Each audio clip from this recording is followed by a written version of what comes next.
Hello, friends. Monique here at VIP Most Speaks. Thank you for visiting the channel today. I wanted to get into a topic that has truly taken all of our feeds, but I feel like I need to go a little deeper because everyone is talking about Miss Joy Taylor being the biggest bust down in sports media and the pass around and the person who is doing the favors for the next spot, the next job.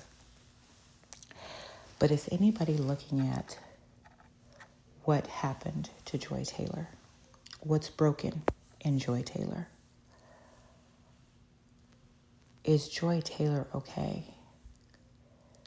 Have we looked at what dynamics could have led to this type of behavior in her life? And why does she feel this is the need to get ahead?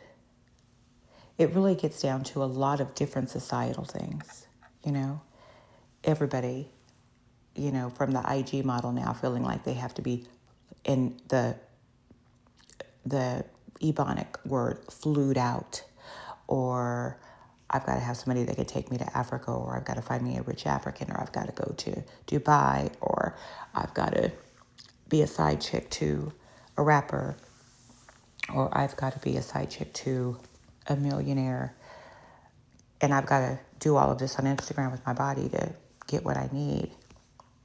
But then it's deeper than that even, because even those women are broken. And what happened to them?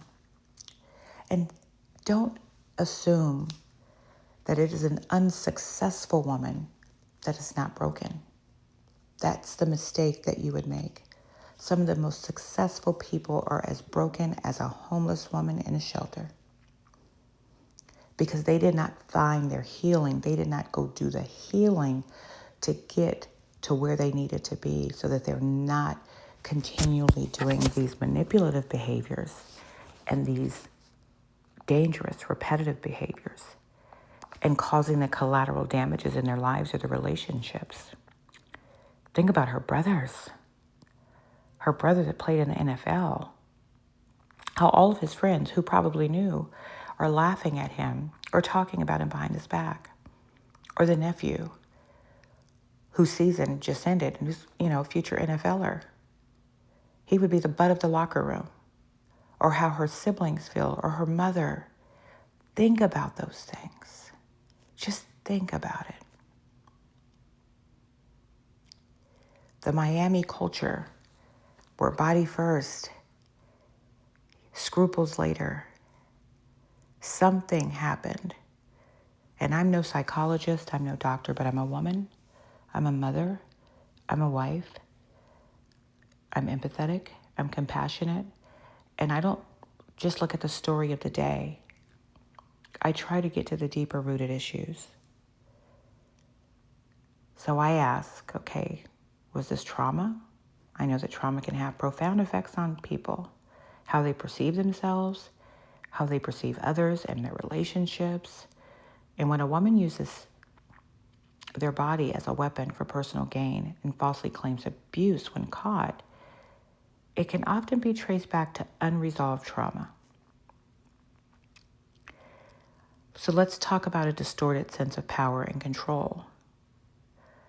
Trauma, especially abuse, can leave individuals feeling powerless and out of control. So later in life, this can lead to behaviors aimed at regaining a sense of power, even in unhealthy ways. Weaponizing your body, using it as a tool for manipulating, may become a way to reclaim perceived power or control over others. In situations where control is lost, i.e. being exposed or caught, claiming victimhood may feel like a defensive strategy to avoid further vulnerability. Let's talk about the unhealthy relationship with the body. So trauma's impact from a prior SA or exploitation can distort how someone views their own leading them to associate it with power, control, or validation rather than intimacy and love. So those individuals may use their body as transactional, seeking to gain resources, attention, or status because the relationship intimacy has been damaged in their lives. Maybe they have a low self-esteem. Maybe they were not affirmed or atoned or edified when they were children. Maybe they had to compete with siblings. Maybe a parent favored another sibling over the other. Maybe they had body image issues. Trauma's impact and the neglect can severely damage self-esteem. Survivors may feel unworthy or invisible, leading them to seek validation through external means. And then they use their body manipulatively or claim abuse may stem from a desire for attention, sympathy, or significance in relationships. And a lot of these people go into a fight or flight survival response. Trauma can often activate the brain's survival mechanism, such as fight, flight, freeze, or fawn. And these can become ingrained in you if that's always been your method of coping, leading to defensive or manipulative behaviors when you feel threatened. False claims might emerge as fight response to protect yourself from real or perceived threats, even when accountability was really the true issue. Maybe these people did not have they had a lack of healthy relationship models. And we're not saying that this was her story. I just want you to look at the story in a lot of women that have these behaviors. I've seen it time and time again with women I mentor, and I've seen it in my own mother. My mother lost her mother at the age of 4. My mother was then raped and molested from the age of 5 to 13. And my mother was always seeking that love and validation.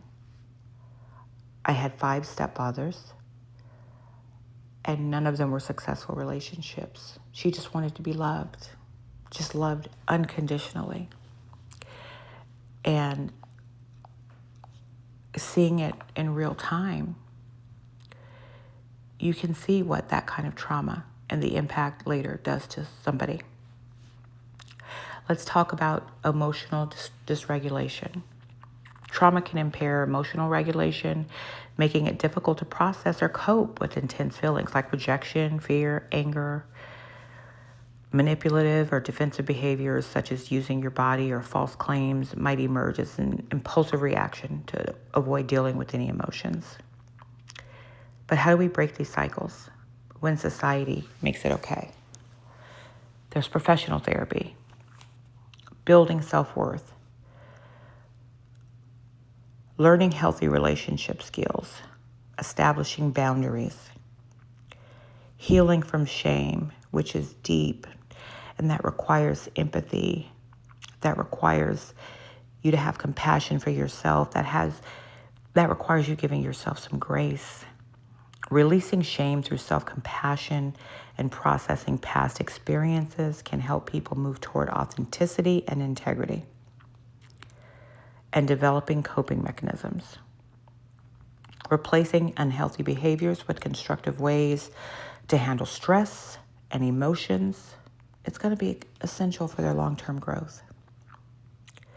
So my final thought on this is trauma in any form distorts your perceptions of self-worth, your perception of relationships and power.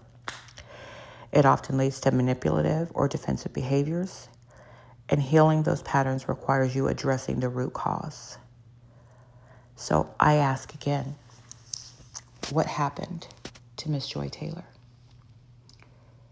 Let's stop worrying about the thing and let's start worrying about the person.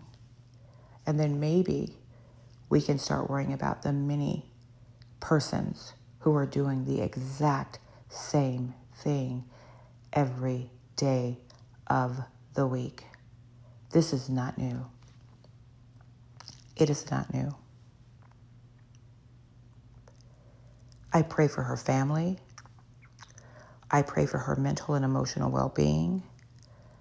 I can only imagine the additional shame that she's experiencing. And I'm not saying anything that she did was right. I am appalled. I'm appalled that she was boxing it out with 2 people at the same time. 3, actually. I'm appalled. You know, I make no excuses, but I also make no judgment because we all make mistakes. And again, something was broken in her, and we don't know what that is. So I say pray for the fix, pray for the healing, and stop talking about the box. God bless you.